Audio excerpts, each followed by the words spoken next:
Vistos aqui. Vamos lá, fala, professora. Só queria agradecer a Cássia, o outro intérprete, que eu esqueci o nome,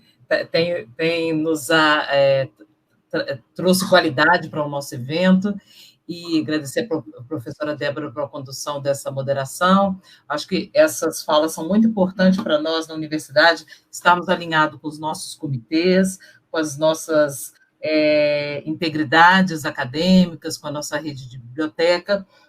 E caso o professor Bruno tenha problema, eu acho que a gente podemos até dar início a outra mesa e depois o professor Bruno, numa oportunidade, ele complementa. O que vocês acham?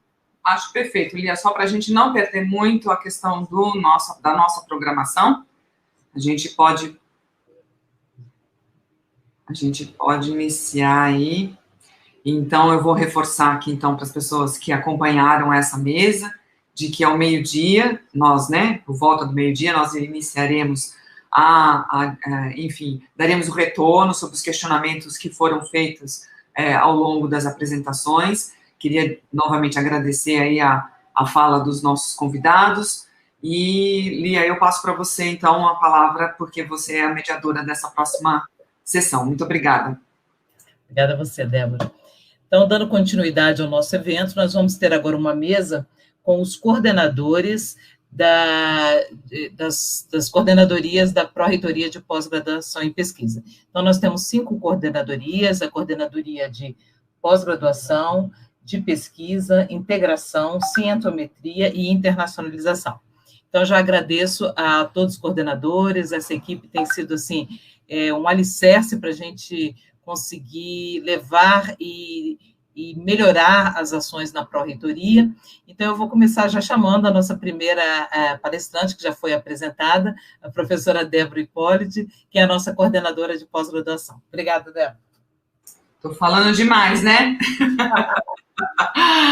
Queria agradecer, então, antes de fazer a minha exposição, eu queria me apresentar. Eu sou uma mulher branca, tenho 56 anos de idade, estou vestindo uma blusa preta, usando óculos, e eu tenho logo aqui ao meu lado um móvel em madeira. Queria novamente agradecer aí a todos os organizadores desse evento. Eu vou falar um pouquinho, vou tentar aqui, enquanto a gente vai falando, compartilhar o meu slide. Vamos lá. Vamos tentar?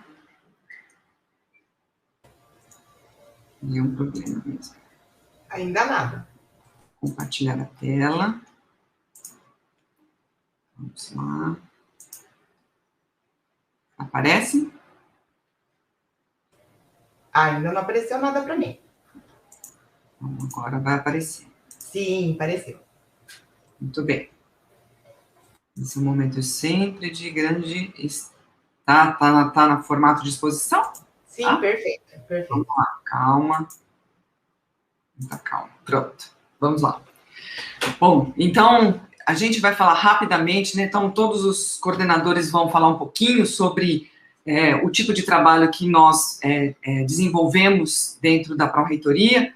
Então, certamente a coordenadoria de pós-graduação é uma das coordenadorias, e não a única, que tem como foco principal, e toda a atuação, como o professor Fernando Latic falou na abertura, de fazer com que todas as ações que nós realizamos dentro da nossa Pró-Reitoria e na instituição como um todo, de auxiliar aí na formação de recursos humanos. E, particularmente, a pós-graduação, ela tem esse papel fundamental. Então, a gente vai falar um pouquinho que, basicamente, todas as ações que são desenvolvidas, mesmo que a gente vai falar ao longo dessa minha apresentação, mesmo que não exista uma atuação direta, né, nossa, na relação com os pós-graduandos, todas as ações que são desenvolvidas, elas têm como direcionamento auxiliar e melhorar cada vez mais a formação de recursos humanos. E como já foi falado aqui, e certamente todos vocês devem saber, a formação de recursos humanos dentro da nossa Unifesp, ela é de excelência.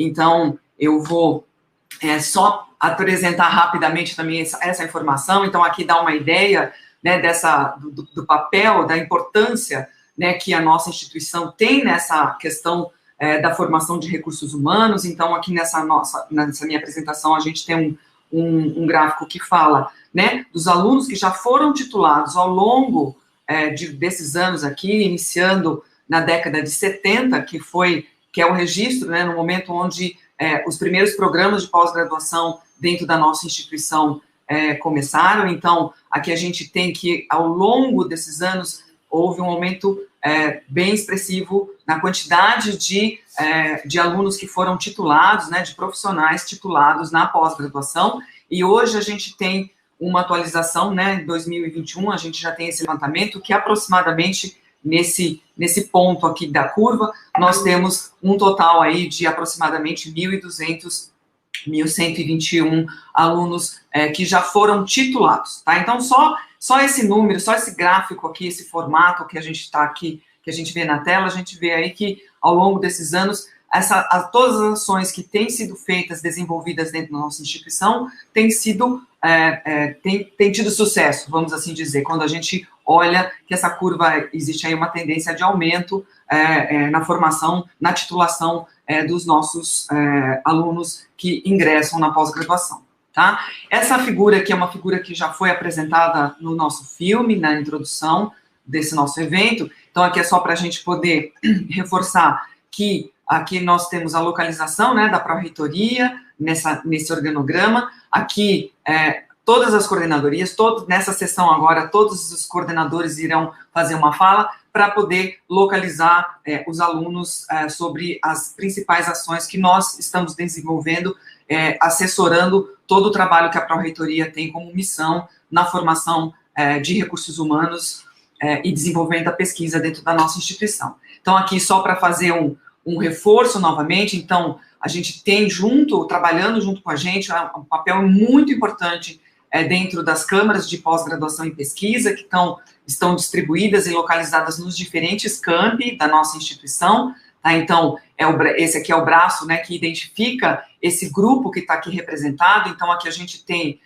todos os campi que estão em atuação, né, trabalhando conosco e com as suas diferentes unidades universitárias associadas. Então, só para reforçar, na Baixada Santista nós temos 2 unidades, e aí, consequentemente, nós temos 2 câmaras de pós-graduação atuando juntamente com a pró-reitoria nas ações todas que são feitas direcionadas para os nossos pós-graduandos. No Campus São Paulo também nós temos 2 unidades, né? Então, desculpa, só para reforçar aqui os nomes. Então, a Baixada Santista, a gente tem o Instituto de Saúde e Sociedade, que tem a Câmara associada a essa unidade universitária, o Instituto do Mar também. No Campus São Paulo, nós temos a Escola Paulista de Enfermagem, a Escola Paulista de Medicina, e no campus de Diadema, nós temos o Instituto de Ciências Ambientais, Químicas e Farmacêuticas. Então, né, reforçando todos esses locais com Câmara, que estão trabalhando e atuando junto com a gente. No campus de São José, a gente tem o Instituto de Ciência e Tecnologia, então a Câmara do Instituto de Ciência e Tecnologia, desculpa. No campus de Guarulhos, a Escola de Filosofia, Letras e Ciências Humanas, então a gente também tem uma Câmara localizada em Guarulhos. E no campus de Osasco, associada à Escola Paulista de Política, Economia e Negócio, que nós também temos uma Câmara lá. Então, só para reforçar que é muito importante o conhecimento dessa estrutura, inclusive para que vocês, alunos, saibam quais são os fluxos de ação e atuação de vocês que estão representados dentro de todas essas localizações que eu vou mostrar aqui para vocês ao longo da minha apresentação. A gente vai chegar lá. Então, só para reforçar aqui, o que já foi falado também no filme, isso aqui é um recorte do filme que foi apresentado, nós temos hoje, na pós-graduação, 69 programas de pós-graduação. Vinculados a esses 69 programas, nós contamos com 2.245 orientadoras que trabalham juntamente desses programas, né, a qual vocês estão vinculados ou irão se vincular. Só lembrar vocês que todos esses 69 programas, eles estão inseridos dentro do Sistema Nacional de Pós-Graduação e particularmente o sistema de avaliação de pós-graduação, que é um sistema que pertence, né, ao Ministério da Educação, dentro da CAPES, que é o local, né, que regulamenta, estabelece regras, regulamenta, controla, avalia, enfim, tudo que está relacionado à pós-graduação, e eu estou falando especificamente sobre os nossos programas. Esses 69 programas, eles estão dentro, né, inseridos dentro desse sistema. Esse sistema aí, nós temos essa classificação, são programas de alto nível, com um histórico importante, como eu mostrei lá, pensando na formação de pós-graduandos. Então, é só lembrar que nós estamos vinculados a esse sistema, tá? E quando a gente avalia e olha como é que nós estamos inseridos dentro desse cenário nacional, pensando nessa avaliação que a CAPES faz a cada 4 anos, a gente tem aí uma distribuição dos 69 programas dessa forma, dentro desses conceitos que são atribuídos a cada 4 anos, né, pelos avaliadores da CAPES, tá? Então, só lembrar que a gente tem um número, né, bastante expressivo de programas, e quando a gente avalia o cenário nacional, a gente vê que nós estamos dentro ou um pouco acima até da média nacional em termos de números de pós-graduação, de programas de pós-graduação com avaliação de excelência, conforme está demonstrado aqui nessa figura. Então, isso aqui é só para poder situá-los como é que é a nossa realidade dentro da instituição, quando a gente pensa, né, em todos os campi e pensando em todos os programas que estão vinculados a essas câmaras de pós-graduação, conforme eu expus no início, tá? Então, eu acho que isso também deve ter sido mencionado lá no nosso vídeo de introdução. Então, nós temos no total, numa avaliação que a gente é muito dinâmico, esse número flutua muito ao longo do tempo. Então, numa leitura que nós fizemos, né, num registro que a gente fez do dia 17 de março agora, a gente tem um total de 4.553 pós-graduandos matriculados na nossa instituição, tá? Distribuídos dessa forma entre mestrado acadêmico, doutorado acadêmico e o mestrado profissional. Então, esse é o nosso panorama. E aqui, só para poder mostrar como é que é a distribuição de vocês atualmente dentro dessas diferentes unidades e das câmaras, conforme eu mencionei. Então, na Baixada Santista, a gente, né, tem 2 câmaras de pós-graduação, e nelas a gente tem esse montante de alunos matriculados, de novo, né, que foi coletada essa informação nesse mês, agora, em março. Então, 330 alunos matriculados no Instituto de Saúde e Sociedade e 64 no Instituto do Mar. Quando a gente vai para Diadema, a gente observa que existe, né, dentro da Câmara de Diadema, um total de 337 alunos matriculados, ligados a esses diversos programas. Então, aqui também, desculpa, aqui só para reforçar os programas que estão vinculados a essas câmaras, né, tanto aqui do ISS e do IMAR. Aqui em Diadema, a gente tem esses programas que pertencem a esse grupo, né, localizado em Diadema. Em Guarulhos, nós temos também, dentro da Câmara de Filosofia, Letras e Ciências, a gente tem esses programas que estão atuando, num total de 982 alunos matriculados. Então, isso aqui é um detalhe só para a gente poder mostrar aí como é que a gente se apresenta em termos de instituição como um todo. Dentro de São José, no Instituto de Ciências e Tecnologia, então, na Câmara, a gente tem vinculado esses 8 programas que estão aqui listados, e ligados a esses programas, a gente tem um total de 408 alunos matriculados. Em Osasco, a gente tem, no momento, apenas um programa de pós-graduação, com 49 alunos matriculados, então, dentro lá da Câmara Paulista de Políticas Econômicas e Negócios. Em São Paulo, a gente tem 2 unidades, então, uma das unidades como eu mencionei, a Escola Paulista de Enfermagem, atualmente com 2 programas dentro dessa Câmara, que tem um montante de 305 alunos matriculados. Na Escola Paulista de Medicina, que é, né, a nossa unidade mais antiga na instituição, então, por conta disso, é o local onde a gente tem o maior número de programas dentro da instituição. Então, 36 programas estão aqui listados, e dentro desses programas a gente tem aí um total de 2.078 pós-graduandos e pós-graduandas matriculados. Então, isso aqui realmente só para poder mostrar para vocês como o nosso universo, ele se encontra em termos da instituição como um todo. E aí, particularmente falando sobre a atividade da coordenadoria de pós-graduação, a gente tem várias, como também foi mostrado no vídeo, várias ações que são desenvolvidas sobre a minha coordenação neste momento, tá?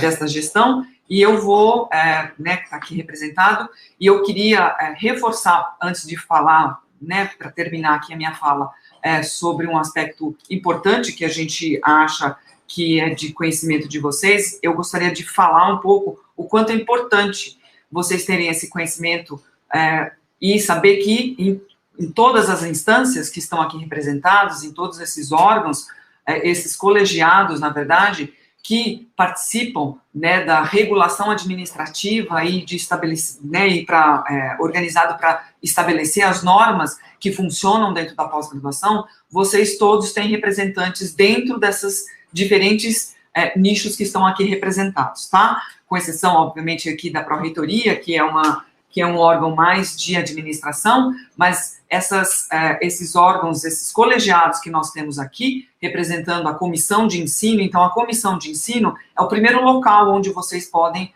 atuar, representando o grupo de pós-graduação dentro do programa, tá? Então, dentro do programa de pós-graduação, existe uma comissão de ensino, que a gente chama de CEPG, que lá tem que ter pelo menos, segundo o nosso regulamento, tem que ter pelo menos um representante discente. Então, vocês aqui dentro têm como atuar, têm como participar de todas as decisões que ocorrem dentro do programa de pós-graduação. Além disso, nas câmaras, como eu já mencionei, né, que estão localizadas nos diferentes campi, também existem representantes discentes, então isso é muito, então isso aqui é tudo regulamentado, né, tudo dentro do nosso regimento, então isso está bem definido, então é importante, então, a participação de discentes dos diferentes programas que compõem essa Câmara tem representatividade dentro desse colegiado, e no conselho, né, que é o conselho maior, que rege todo o funcionamento da pós-graduação e da pesquisa na nossa instituição, também existem representantes discentes. Então, é muito importante que vocês tenham conhecimento dessa participação ativa que os alunos podem ter nas decisões e na regulamentação de várias ações que são feitas dentro da nossa instituição. Então, eu convido aqui os que estão aqui a conhecerem o nosso regimento, a terem informação dentro de cada nicho que está representado aqui, para saber qual é o tipo de ação e de papel que vocês podem ter frente às decisões que são feitas dentro da nossa instituição, no âmbito da pós-graduação e da pesquisa. E aí, só para de verdade encerrar, eu queria falar aqui, né, que é uma das divisões, que eu acho que é a divisão que tem maior procura de informação dentro da nossa Pró-Reitoria, é a divisão de acompanhamento de concessão de bolsas, que é o nosso grupo de funcionários que trabalha dentro do DAC, então a gente tem alguns servidores que nos auxiliam nesse trabalho, então é só para poder mostrar como é que é esse cenário para vocês. Então, a gente tem, como eu mencionei, programas que são avaliados pela CAPES, né, então isso aqui é uma plataforma dentro da CAPES onde a gente faz toda a informação de acompanhamento e concessão de bolsas. Então, a gente tem que esse sistema ele é dividido de acordo, a utilização desse sistema é dividido de acordo com a nota que o programa tem na CAPES. Então, o programa de demanda social, que são os programas nota 3, 4 e 5. Então, particularmente, este programa de demanda social, que é o programa da CAPES, todo o acompanhamento e concessão de bolsa que é dado aos pós-graduandos é feito por intermédio da Pró-Reitoria, então isso está sob nosso controle, assessorado pelos nossos servidores, tá? E os programas que são denominados de excelência acadêmica, que é o PROEX, que são, né, os programas que são avaliados nota 6 e 7 dentro da nossa instituição, avaliados novamente, né, pela CAPES, a gente tem que quem gerencia, acompanha, né, e faz a concessão dessas bolsas, elas acontecem diretamente via coordenador. Então, o coordenador tem acesso ao sistema e ele controla a distribuição, enfim, todo o acompanhamento de bolsas vinculadas. Então, só lembrar que todos esses programas recebem cotas, tá certo? Da CAPES.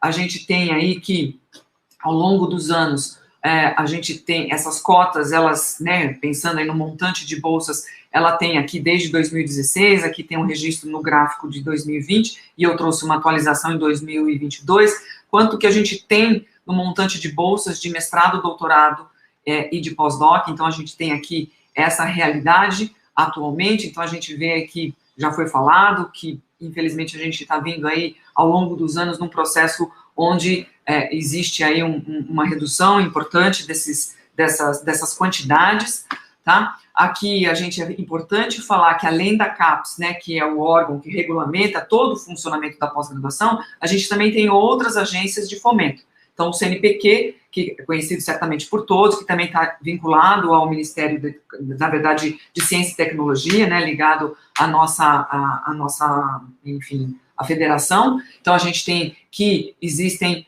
também bolsas, aqui tem o registro de 2020, mas bolsas também que são, enfim, conquistados aqui dentro da nossa instituição, atualmente por chamadas que acontecem de forma anual. A FAPESP, que é o nosso órgão estadual, tá, mostrando também que existem aí um montante de bolsas que podem ser solicitadas pela FAPESP. Então, esses são os 3 principais órgãos que estão vinculados à questão de bolsas direcionadas aos alunos. Então, aqui só para a gente, de fato, encerrar, aqui a gente tem só, né, como um termo, uma atualização, já faz muito tempo que as bolsas em nível federal, né, tanto da CAPES quanto do CNPq, a gente tem aí os valores dessas bolsas estão congelados já faz um bom tempo, se eu não me engano, acho que mais de 9 anos, que esses valores não são atualizados. Então, isso aqui tem sido uma ação de importante movimentação dos pós-graduandos e das instituições como um todo,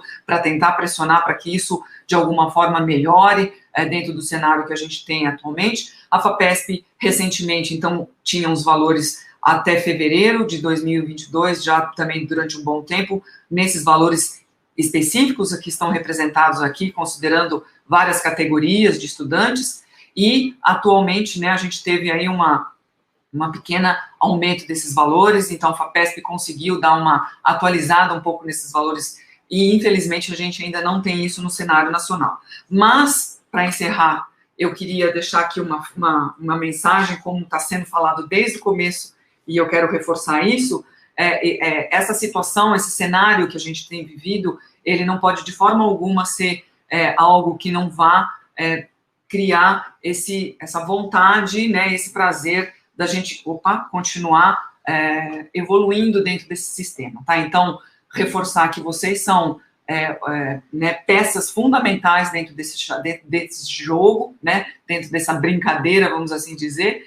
Então, a gente, né, falo brincadeira, mas de verdade é uma brincadeira mesmo, porque a gente tem um papel fundamental, e vocês, como foi falado pelo reitor e por todos nós aqui, vocês são peças importantes na formação de recursos humanos, de pessoas que vão fazer com que o nosso país se desenvolva melhor, e eu acho que a nossa Unifesp tem contribuído muito dentro desse cenário. Então, eu queria agradecer, eu acho que é isso, professora Lia. Eu não sei se excede muito meu tempo, mas eu queria passar aí Deixa eu terminar aqui. Obrigada, professora Débora. Nós vamos dar sequência agora, chamando o nosso coordenador de integração, professor Dr. Fernando Ati. Muito obrigado, professora Lia. Só para não perder alguém que tenha chegado depois, eu sou um homem branco de 45 anos, estou usando uma camisa preta e branca, e no meu fundo há uma estante de livros. Eu sou Fernando Atic e estou ocupando desde o ano passado a coordenadoria de integração acadêmica da nossa universidade. Eu tenho uma apresentação, e aí, Gabriela vai me ajudando. Obrigado. Bem, o que significa fazer integração acadêmica estando na pró-reitoria, que já é integrada entre pesquisa e pós-graduação? Essa era uma questão que foi sendo desenhada ao longo dos últimos anos. Dentro do nosso organograma, ela é oficializada muito recentemente, mas foi pensada enquanto uma estratégia de melhoria das nossas comunicações a partir de 2018. Eu sou o terceiro, então, coordenador de integração acadêmica. A primeira coordenadora foi a professora Ana Lúcia Neme, do campus Guarulhos, curiosamente do mesmo departamento que eu, departamento de História. E a segunda, que foi a que deu feição e, de certa maneira, abriu um caminho muito importante para essa consolidação, foi a professora Andréa Slemian, também do programa de pós-graduação em História da nossa EFELESH. A minha tarefa tem sido, ao longo desses meses, ajudar a constituir algumas bases que possibilitassem, tanto aos meus colegas das outras coordenadorias, mas, sobretudo, aos órgãos complementares e às câmaras, a criação de estratégias que melhorassem a possibilidade de uma mudança de feição da nossa universidade. Então, eu vou mostrar aqui para vocês um pouco como é que essa coordenadoria está estruturada. Ela tem dentro de si uma comissão, que é vinculada, chamada Comissão de Professor Visitante, do qual eu sou partícipe desde 2018, e que não interessa muito diretamente a vocês, pós-graduandos e pós-graduandas, mas nós possuímos dentro dela 3 escritórios que são fundamentais para o próprio desenvolvimento de vocês. O que nós chamamos de Escritório de Comunicação e Divulgação Científica, o ECDC, que dialoga, então, claramente com a Câmara Técnica de Comunicação, com a PROEC, com a Pró-Reitoria de Extensão e Cultura, a partir, inclusive, das entradas de difusão e divulgação científica, e com os campi, de maneira geral, na medida em que nós procuramos, a partir deste ano, desenvolver uma política de divulgação das teses que virão a ser defendidas por vocês, inclusive, e também dos eventos científicos que já são regrados pela própria PROEC. Há também um outro escritório, o Escritório de Integridade Acadêmica, o EIA, que é coordenado pelo professor Bruno Comparati, uma grande equipe. Infelizmente, a gente não conseguiu contato com ele para saber o que houve. Eu vou falar rapidamente algumas das ações do escritório, um pouco mais à frente. Esse escritório se relaciona diretamente com o que a professora e nossa colega Maria Eduarda Puga mostrou, né, a CRBU, a Coordenadoria da Rede de Bibliotecas da Unifesp, mas também com os programas de pós-graduação diretamente, com os campi. Está meio desformatado, mas isso é coisa do StreamYard. De qualquer maneira, a integridade acadêmica ela tem zelado nos últimos anos pela produção de boas práticas e desenvolvimento científico e também por instrumentos, ferramentas e posturas que nos façam ficar cada vez mais compromissados com o padrão ético.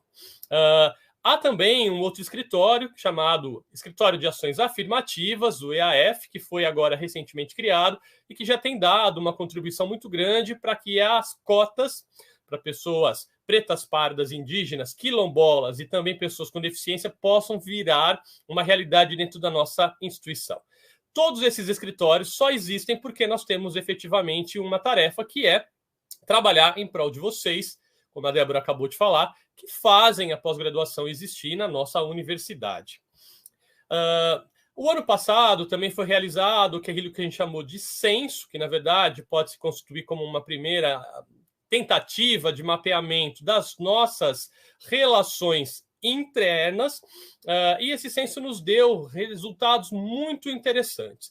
Em 2021, nós éramos 5.162 matriculados em agosto, quando nós lançamos, então, um questionário pelo Sistema Integrado de Informações Universitárias, o SIU, que carinhosamente tem sido chamado, e vocês com certeza usarão essa mesma nomenclatura, que é a pasta roxa, um sistema que foi recentemente introduzido, o professor Ronaldo Tomatelli vai falar sobre isso. E desses 5.162 matriculados, nós tivemos 2.346 respondentes. Isso correspondeu a 45% do total de alunos, o que para nós foi um pouco frustrante, embora tenha sido um universo de resposta significativo. Por que foi frustrante? Porque a primeira grande informação que o censo nos forneceu foi que nossos estudantes, pesquisadores de pós-graduação, não possuem um e-mail institucional. Então, a partir deste ano, vocês ouvirão hoje várias vezes isso, mas a partir deste ano, com grande força, nós queremos muito que vocês tomem posse das ferramentas que estão sendo disponibilizadas para vocês. E a maior delas é ter acesso aos canais oficiais de comunicação a partir do e-mail @unifesp, que vocês virão hoje ainda como é possível requisitá-lo e fazê-lo assim que a sua matrícula for efetivada. É necessário que nós tenhamos acesso a esse canal para que nós consigamos, inclusive, fazer novamente uma outra rodada, possivelmente no ano que vem, desta comparação. Mas algumas informações foram possíveis de mapear e nos trouxeram reflexões importantes. A primeira delas é que a pós-graduação da Unifesp é feminina. 61% dos nossos matriculados foram autodeclarados como pertencentes ao sexo feminino. Há uma pequena alteração no campus São José dos Campos, que curiosamente conserva a tradição dos campos de tecnológica serem ainda frequentemente mais masculinos, e um Osasco, por conta também da pós-graduação em economia. Mas em todos os demais, incluindo os campi de Guarulhos, que é o segundo maior da instituição, e o da Escola Paulista de Medicina e da Escola Paulista de Enfermagem, a grande maioria das pesquisadoras são mulheres. Há também, como o nosso reitor acabou de falar, uma média de jovens que participam da nossa pós-graduação. A média é de 35 anos e meio, mas há uma variação de pessoas autodeclaradas como 21 anos, então muito precoces na pós-graduação, e até pessoas de 73 anos, que também nos orgulharam muito por terem ainda longevidade e dinâmica de formação. A grande maioria é brasileira, então nós temos aí um pepino, que é a nossa internacionalização. Ela precisa crescer, ela vem crescendo, o professor Camilo falará sobre isso, mas nós temos ainda um campo muito grande, inclusive com repatriados e até mesmo pessoas de outros países para nos procurarem para essa formação que nós ofertamos. 70% da nossa população é de brancos, apenas em 2021, 7,4% eram de negros e apenas 8 alunos indígenas nós tínhamos nesses campi todos, o que correspondia a 0,3%. Essas são metas que nós temos dentro da Coordenadoria de Integração que ampliar nos anos sucessivos, já que a partir de 1º de dezembro do ano passado, todos os 69 programas de pós-graduação da instituição precisam, por força regimental e também das portarias e instruções normativas, incorporarem nos seus processos seletivos e outras formas de seleção pretos, pardos, quilombolas, indígenas e pessoas com deficiência. Então, a nossa meta é que crescentemente nós tenhamos a incorporação de outros colegas pesquisadores que tradicionalmente não estão dentro da pós-graduação da Unifesp. 96% se identificou como cisgênero, 79,8% como heterossexuais. 68% não têm filhos e 47% são solteiros. E 95%, então, como eu disse, não declararam possuir deficiências. Esta noção nos leva, inclusive, a uma distribuição por campos, que está aqui nesse gráfico. Então, há um predomínio de pessoas de outras raças e etnias em Osasco e Guarulhos, depois seguido por Diadema, Baixada Santista e, numa menor dimensão, em São Paulo e São José dos Campos. Isto, possivelmente, em 2022, nós tenhamos uma outra feição, já que as cotas foram agora introduzidas e estão sendo praticadas. Pessoas com deficiência, como nós vimos, há uma concentração em alguns campi, mas todas ainda com uma baixa adesão. Então, há, inclusive, para vocês, colegas, a possibilidade de transmitirem a pessoas que são gabaritadas, preparadas para a pós-graduação, que a Unifesp é uma universidade acolhedora e nós estamos preparados, a partir de uma estrutura que é trazida por várias outras pró-reitorias e câmaras para esse tipo de ação dentro da nossa instituição. O ingresso na pós-graduação pelo sistema de cotas já acontecia em algumas unidades, sobretudo na Baixada Santista e em Guarulhos, a partir de 2021, 1º de dezembro de 2021, para todas as unidades. Então, essa é uma informação que também vai ser frequentemente acompanhada por nós. Então, a Coordenadora de Integração faz esse papel um pouco do IBGE, né, com os índices e dados, colaborando, inclusive, com o Escritório de Dados, que é uma entidade ligada à Pró-Reitoria de Planejamento. Nós temos também aqui algumas surpresas bem interessantes que o censo nos revelou. O que te motivou a fazer pós-graduação na Unifesp? Por que conosco, né? Nós tínhamos uma pergunta aqui embaixo, não passei em outro lugar, então vim para a Unifesp. Foi a de menor resposta, então é aquela resposta certa, a resposta que nós, enquanto coordenadores, gostamos de ouvir, apenas 1,2%. E a imensa maioria disse porque a excelência da instituição me atraía. Então, nós tivemos aí uma resposta majoritária dizendo o quanto nós já tínhamos uma contribuição acadêmica a fornecer nesse processo.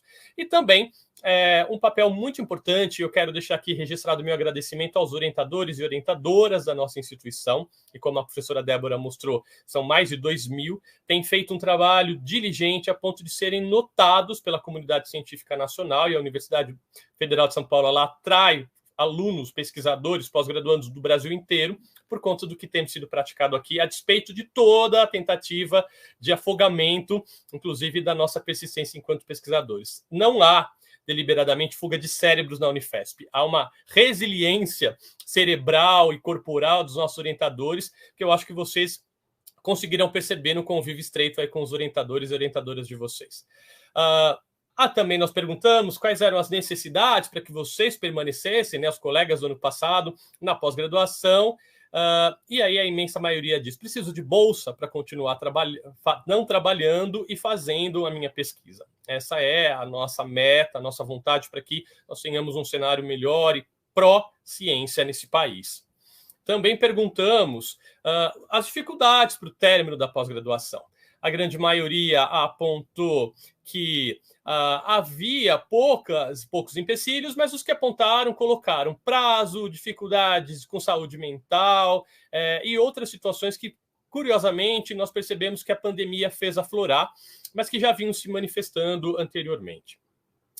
Nós temos também uma iniciativa junto com a Pró-Reitoria de Assuntos Estudantis, a PRAE, e eu quero agradecer ao professor Anderson, pró-reitor, e ao Fabrício, que é um dos coordenadores que mais dialogam conosco, então a integração também ela é responsável por isso. Nós estamos colocando no portal Estudantes, né, chamado também como Olá Estudantes, é um portal da universidade, as informações para que vocês tenham ali uma plataforma para tirar dúvidas sobre muitas situações, como obter o e-mail institucional, como fazer cadastro na biblioteca, se eu tenho direito a usar o restaurante universitário, como se dá a questão com o Comitê de Ética em Pesquisa, o Comitê de Uso dos Animais. A gente fez uma compilação, nós temos a partir, possivelmente do começo da próxima semana, essas informações todas disponibilizadas, e para qualquer dúvida é só voltar e procurar esse portal Estudantes, que é uma iniciativa conjunta da nossa Pró-Reitoria com a PRAE.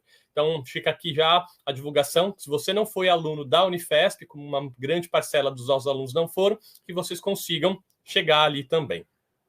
Aqui tem a notícia, né, da oficialização dessa coordenadoria de integração ano passado e dos escritórios que a compõem, que eu já falei atrás. Então, as notícias também ligadas à macrogestão da pós-graduação e da pesquisa estão no nosso portal, na página da ProPGPQ. Então, também recomendo que vocês passeiem por ela sempre que possível. Vocês receberão boletins, vocês receberão comunicações, mas é importante também para que dúvidas regimentais, institucionais, caso vocês não consigam sanar diretamente com o orientador, com o programa e com a Câmara local a que vocês estão vinculados, que vocês procurem notícias na nossa página. O caminho sempre é do mais próximo de vocês, que é o orientador, para que, de fato, vocês venham com questões, a partir da mediação das câmaras, à nossa pró-reitoria. Mas nós estamos abertos, a partir dos escritórios, para receber também esse contato de vocês. Recentemente, a revista FAPESP lançou, no número desse mês de março, uma reportagem sobre ações afirmativas. Nós temos destaque nela, por conta dessa adoção das cotas nos nossos programas todos de pós. Então, se você quiser olhar essa matéria, acesse o site da revista Pesquisa FAPESP e você vai ter acesso a muitas informações, inclusive para nos ajudar a propagar essa decisão que foi muito acertada da nossa instituição. E aqui, né, trazia algumas informações sobre o Guia de Boas Práticas Acadêmicas, que é um documento de acesso aberto e gratuito que está no repositório institucional da Unifesp, como a Maria Eduarda já nos mostrou, que vocês devem baixar e se apoderarem dele. Aqui tem informações sobre como proceder eticamente, como proceder em relações de conflito e, sobretudo, como praticar boa ciência sem incorrer em situações como autoplágio, plágio e até mesmo como se resguardar caso vocês sejam objetos de plágio de outra pessoa, né? Nossa universidade criou esse mecanismo a partir do Escritório de Integridade Acadêmica e ele está disponível para vocês. E a partir do meio do ano, e vocês serão objeto disso dentro em breve, o portal de egressos, que também é uma iniciativa do Observatório do Ensino Superior da nossa instituição, sediado na IFELESH, terá uma área exclusiva para receber aqueles que já se diplomaram na pós-graduação da instituição de 71 até 2021. Essa iniciativa entrará no ar, haverá um evento específico de lançamento nos próximos meses. Peço só que vocês acompanhem. É um trabalho que vai nos garantir também o contato com vocês que fazem a nossa pós-graduação. Eu desformatei tudo aqui, eu peço desculpas, mas vocês podem procurar na nossa própria página, como eu disse, os contatos dos nossos escritórios, de maneira que vocês consigam essa comunicação interagir conosco, né? A nossa marca, que nós apresentamos hoje, em que o elo entre pesquisa e pós-graduação são indissociáveis, então quem faz pesquisa é também um potencial aluno de pós-graduação e vice-versa, e a gente vai se despedindo, deixando aqui agradecimento a essas pessoas todas que fizeram parte dessa preparação do nosso evento, e eu devolvo a palavra para a minha chefe querida, a professora Lia. Muito obrigado, sejam todos bem-vindos, bem-vindas, bem-vindos. Obrigada, Fernando. Agradeço a você e a Débora, que já apresentaram aí tudo de muito bom que vocês têm feito nas coordenadorias, que tem nos ajudado a todos os alunos também. Então, eu gostaria agora de, dando continuidade, convidar o nosso coordenador de pesquisa, professor Elbert Macau, para nos falar da sua coordenadoria. Obrigada, professor Elbert. Obrigado, professora Lia. Obrigado a todos aí que estão aí nesse nosso evento. E antes de mais nada, eu queria dar boas-vindas e cumprimentar todos os nossos futuros alunos, futuros pesquisadores e futuros colegas que estão aqui conosco nesse momento. Só me descrevendo, né? Eu sou um homem branco de 60 anos, cabelos curtos, com uma camisa amarela e no meu fundo há um armário branco. Vou compartilhar com vocês a minha apresentação.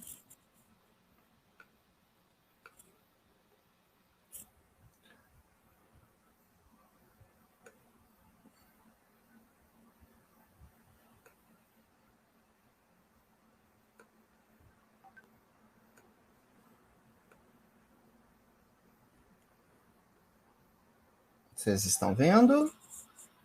Sim. Perfeito. Tudo certo aí? Bom, então vamos começar. A apresentação está saindo? Tá tudo bem? Perfeito, está tudo indo. Pode Legal. concluir. Então vamos lá. Coordenadoria de pesquisa da própria GPQ, meu nome. Vamos falar um pouquinho de pesquisa científica? Na verdade, essa nossa coordenação ela tem muito a ver, ou tem praticamente tudo a ver com pesquisa científica. O nosso propósito aqui vai ser falar um pouco da pesquisa, dos desafios, o que a gente pode fazer aí no contexto seu, no contexto desse caminho que você está trilhando e no contexto nosso enquanto instituição. Antes de mais nada, é importante a gente sempre ter em mente os nossos objetivos de vida. Todos nós, todos vocês que estão aqui, nós que já passamos por essa experiência, a gente precisa muitas vezes saber ou se perguntar por que eu quero fazer um mestrado ou doutorado, o que eu estou fazendo aqui nesse curso que agora se inicia em relação à pós-graduação. Talvez alguma dessas perguntas que aqui estão possam ser, assim, a resposta a essa pergunta, por interesse, por ambição, por gostar muito, muitas vezes desde criança, do desenvolvimento científico ou tecnológico, porque fazer pesquisa, descobrir coisas novas é divertido, porque você tem prazer de compartilhar conhecimento e ajudar o desenvolvimento dos outros, que é o que a gente está fazendo, com os resultados de pesquisa, porque a gente quer conseguir um título de mestrado ou doutorado, porque a gente quer obter melhor oportunidade de trabalho. São um dos possíveis motivos.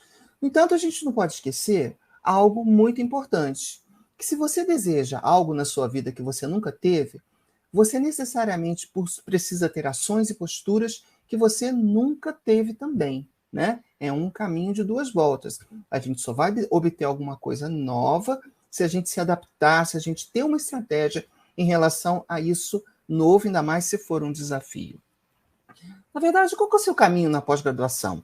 Aqui está você, hoje, iniciando esse seu caminho.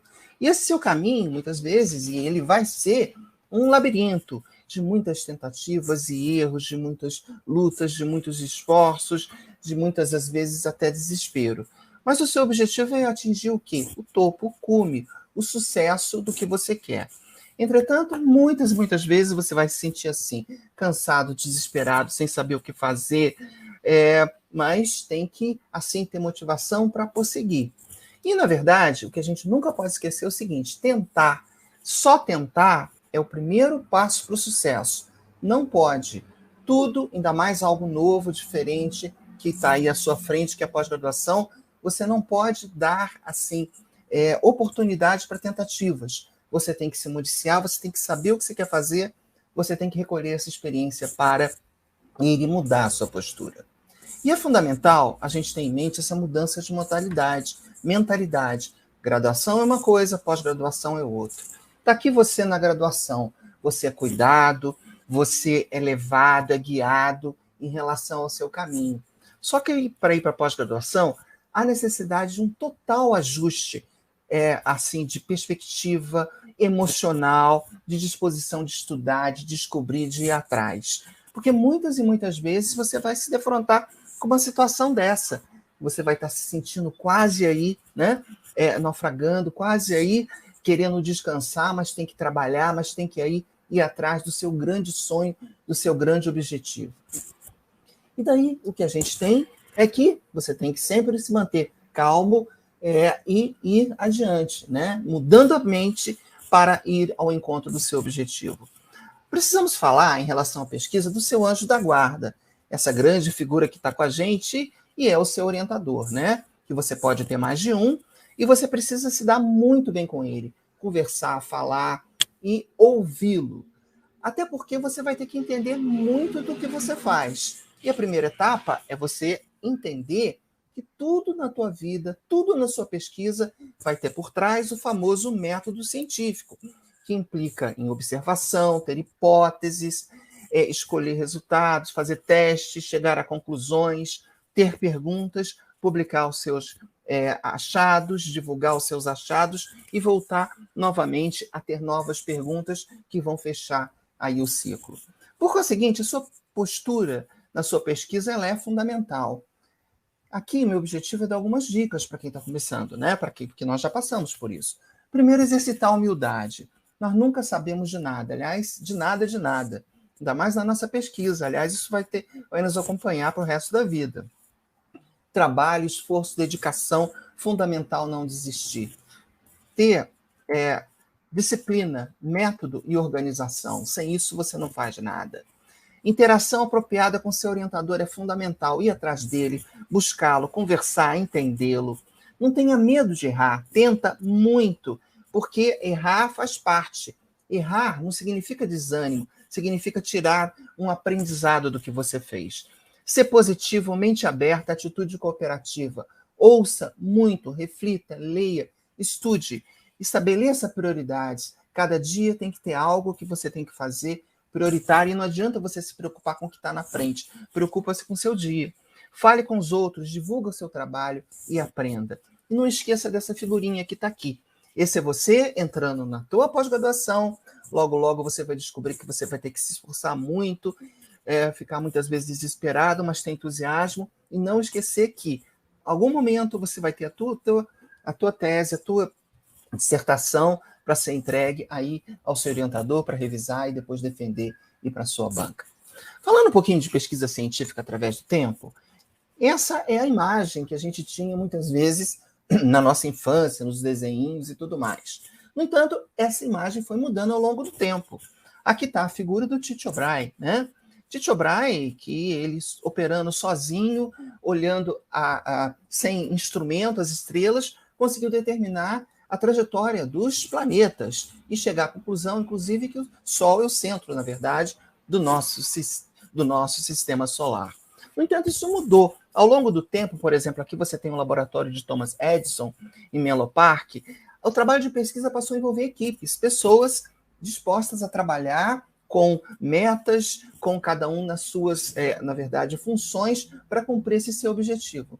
Só que hoje em dia, as pesquisas envolvem, muitas vezes, milhares de pessoas. Por exemplo, aqui é o CERN, né, o Centro Nuclear de Pesquisa Europeu, onde trabalham constantemente 3.000 pesquisadores, administradores, técnicos. e recebe 10 mil visitantes para fazer as suas experiências. Pessoal, vocês já imaginaram como é que é o trabalho de organizar essa pesquisa, de fazer as coisas acontecerem com produção, com produtividade, com eficácia? Né? E isso envolve também todos os trabalhos dos alunos e PhDs. Para isso, a gente precisa ter algo que organize, que estruture, que fomente, que difunda o conhecimento, a pesquisa e as atividades. Todas essas palavras, organizar, estruturar, fomentar, difundir, é fundamental. E a gente não pode esquecer do nosso compromisso de difundir, para mostrar o que a gente está fazendo, justificar, né, os recursos que são gastos com a gente e contribuir para a nossa sociedade como um todo.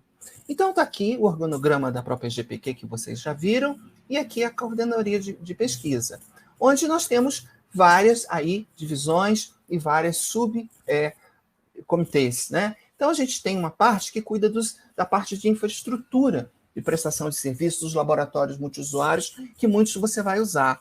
A gente tem a parte de acompanhar o que os pós-docs faz. Esperamos que um dia vocês sejam pós-doc em pouco tempo. Então, a gente tem que acompanhar todas as atividades. Apoiar o trabalho de pesquisa, ajudá-los, esclarecer dúvidas, dizer como a proposta de pesquisa tem que ser bem estruturada.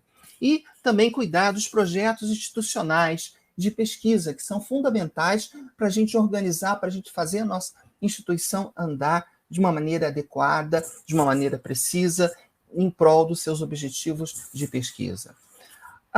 Nós, em relação à pesquisa, as nossas atividades, elas estão dispostas no regimento da Unifesp. Esse, no seu artigo 104, eu coloquei aqui alguns itens da pesquisa, eu vou falar brevemente de algumas coisas. Primeiro, o seguinte, a gente tem que cuidar, a nossa coordenação, de fazer o planejamento institucional de pesquisa. Existe um plano de desenvolvimento institucional e a gente precisa, do ponto de vista institucional, dos nossos pesquisadores, estimular, fomentar e ordenar as atividades de pesquisa. E somos muitos aqui na Unifesp, muitos laboratórios, muita infraestrutura, e tudo isso precisa trabalhar também indo ao encontro do planejamento e desenvolvimento institucional da nossa instituição. E a gente também, para chegar a esses objetivos estratégicos, a gente tem que ter posturas. Por exemplo, a gente tem que ter uma interação com a sociedade, onde o nosso trabalho de pesquisa tem que ser divulgado, a gente tem que organizar workshops para discutir ideias, participar de fóruns, implementar observatórios sociais. Nós temos que ter temas estratégicos de pesquisa de impacto, porque é aí onde estão os financiamentos, né? Onde a gente vai acompanhar o que está acontecendo nos fóruns globais, ouvir os nossos pesquisadores, atualizar e manter a nossa infraestrutura de pesquisa, premiar a excelência. Nós temos que também ter essa política de conhecimento aberto, como nós já vimos. O nosso trabalho ele tem que estar nos repositórios institucionais, como nós vimos a apresentação agora há pouco. Estimular o uso do software livre, porque isso contribui com a sociedade.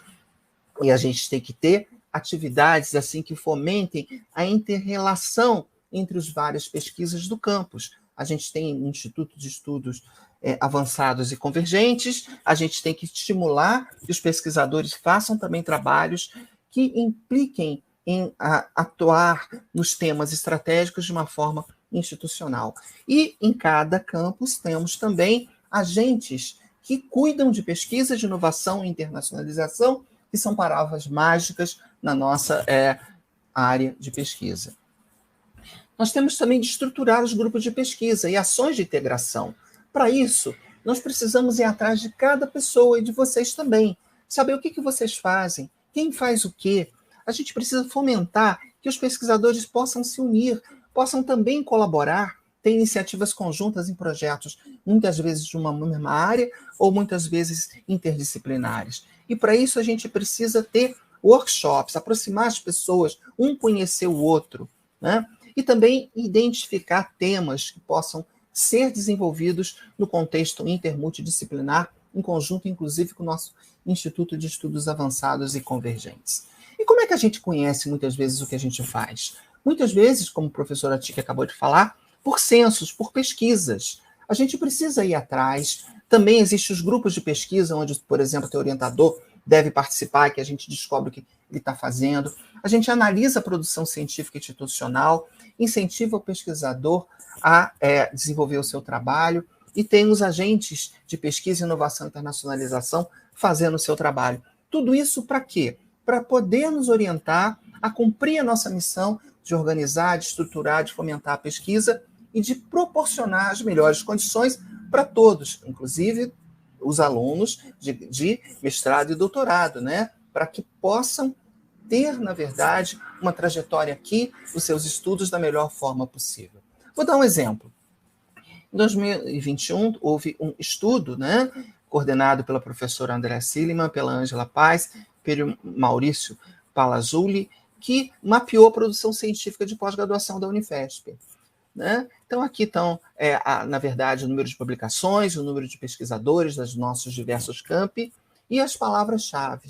A partir daí foi feito a famosa nuvem de palavras. Alguns exemplos, por exemplo, em São Paulo, onde você pode ver essas palavras-chave que estão nos artigos, estão na produção científica, em Guarulhos, em São José dos Campos, e isso nos permitiu, está nos permitindo atuar, estruturar, organizar a nossa pesquisa. Nós também, o tempo todo, tentamos organizar o fluxo de projetos de pesquisa para que eles sejam aprimorados, para que o seu trabalho de pesquisa ele possa integrar uma pesquisa maior que transcorra de forma adequada com todos o que você precisa para fazer. Então, nós temos os censos, nós temos as interações com as equipes gestoras, com o pessoal de tecnologia de informação, com as outras pró-reitorias, para que tudo ocorra da forma adequada. E temos contribuições de várias pessoas, inclusive, cada campus tem uma Câmara de Pós-Graduação e Pesquisa que estrutura localmente em associação com a pró-reitoria de Pós-Graduação e Pesquisa. E o ponto fundamental são os pesquisadores, docentes, técnicos, pós-docs e alunos de pós-graduação, mestrado e doutorado. E também fazer automação de métodos e processos, que a gente, na verdade, tenta usar, né, informação, tecnologia de informação, para que tudo fique mais fácil.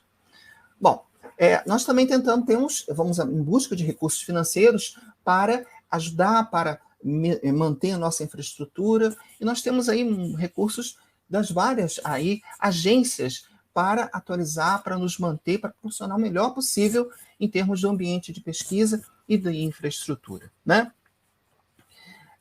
Então, para lembrar, nós temos aqui o nosso, na verdade, site, né, que é o site da própria GPQ, que vocês têm sempre de olhar. Existe um boletim de oportunidade de pesquisa, tá? Nós temos também, todas as sextas-feiras aí, o que está anteriormente, na verdade, seminários, né? Nesse canal que você está vendo, toda sexta-feira nós temos seminários de pesquisa, que é um espaço para as coordenações, para as diversas coordenações que estão agora aqui falando, e também trazer pesquisas que são feitas internamente e de excelência fora, que é toda sexta-feira, 11 horas, que é importante você comparecer, você assistir, ficar atento, né? Em resumo, sejam muito bem-vindos. Não esqueça que muito fundamental é o trabalho duro e árduo. Esperamos que você consiga ir com garra, com determinação, superando seus objetivos. Esperamos encontrar vocês aí, recebendo o seu diploma, né? Não esqueçando que o sucesso está aí. Muito trabalho, criatividade é o segredo do sucesso. Fique calmo e seja feliz em tudo que você estiver fazendo, até mesmo em situação de estresse que você vai enfrentar. E com essas situações aí fantásticas e maravilhosas, dessas pessoas que tanto contribuíram para mudar o nosso mundo, e eu espero que no futuro próximo, né, possamos ter citações de alguns de vocês que estão aqui nos assistindo. Eu agradeço e depois a gente volta aí para ter essa sessão aí de perguntas. Obrigado a todos. Obrigada, professor Elbert, muito estimulante a sua apresentação, nos dá ânimo e energia. Obrigada mesmo. Chamamos agora, na sequência, o professor Camilo Leles dos Santos, o nosso coordenador de internacionalização. Obrigada, Camilo. Olá a todos e todas e todes, sejam todos bem-vindos e bem-vindas, welcome, bienvenidos, bienvenue. Então, eu sou o coordenador de programas internacionais e projetos internacionais, coordenador de internacionalização, e eu sou um homem branco, estou numa biblioteca pública, atrás eu tenho uma estante de livros, eu estou vestindo uma camisa branca com um degradê em azul, e eu sou aluno de primeira geração, ou um estudante de primeira geração na graduação, e, sobretudo, na pós-graduação, o que deve ser uma realidade para vocês. Eu vou falar um pouco para vocês do que é essa história de internacionalização. Você pode fazer a minha apresentação, por favor? Muito bem. Então, como vocês podem observar aí, vocês estão chegando na Unifesp e já tem alguém dentro da Unifesp que quer mandar vocês para fora. É isso mesmo. O meu papel aqui é fazer com que vocês consigam sair da Unifesp. Vocês vão ser sempre Unifesp. Uma vez pisando dentro da Unifesp, vocês fazem parte desse time que é a Unifesp. No entanto, para vocês serem uma Unifesp mais potente, é importante que vocês saiam da Unifesp. Mas como assim esse cara vem falar para mim que eu faço parte de uma coisa e ele quer me mandar embora? Quero. Eu quero mandar embora você daqui para você ir para outro país, para você conhecer um cara que não fala o seu idioma, para você conhecer um indivíduo que não faz o mesmo tipo de pesquisa de você, do seu laboratório, para aumentar e ampliar os seus horizontes. E é isso, basicamente, que é a internacionalização. Eu não falo sozinho dentro da minha coordenadoria, eu falo dentro de um grupo que é formado pela própria GPQ, mas que tem um braço enormemente importante na internacionalização, que é a Secretaria de Relações Internacionais. Hoje nós temos uma secretária muito importante, que é a professora Karen Spadari. Então, o que nós temos é uma união entre a própria GPQ e a Secretaria de Relações Internacionais, que é o local onde você vai obter a maior parte das informações de como eu faço para sair para fora do país. Mas por que sair? Próximo. Por que eu tenho que pensar nessa ideia do me movimentar? Então, por que eu tenho que internacionalizar? Por favor, próximo. Essa internacionalização, ela é extremamente importante porque... um momentinho, olha isso. Porque a gente tem que entender que, para fazer uma pesquisa, eu tenho que ter uma visão global da situação. E essa visão global do fenômeno, ela acontece justamente porque eu saí da minha caixa e eu ampliei os meus horizontes. Todos esses indivíduos aí, a gente pode dizer que eles são indivíduos internacionalizados. A gente consegue ver que esses indivíduos aí, eles migraram e saíram das esferas dos seus laboratórios e foram explorar caminhos mais distantes. E essa exploração que eles fizeram, com certeza contribuiu para o avanço tecnológico científico de suas pesquisas. Darwin, nós temos também o Einstein, nós temos aqui Marie Curie, mas também temos, inclusive, na Humanidades, que é o nosso querido Paulo Freire, e ele também foi indivíduo internacionalizado. Então, se faz parte da sua ambição produzir uma pesquisa de ponta, entenda, você precisa sair, você precisa fazer um ato em que vai colocar dentro da sua visão elementos de outras culturas, elementos de outras formas de pensar. São elementos internacionais. Próximos.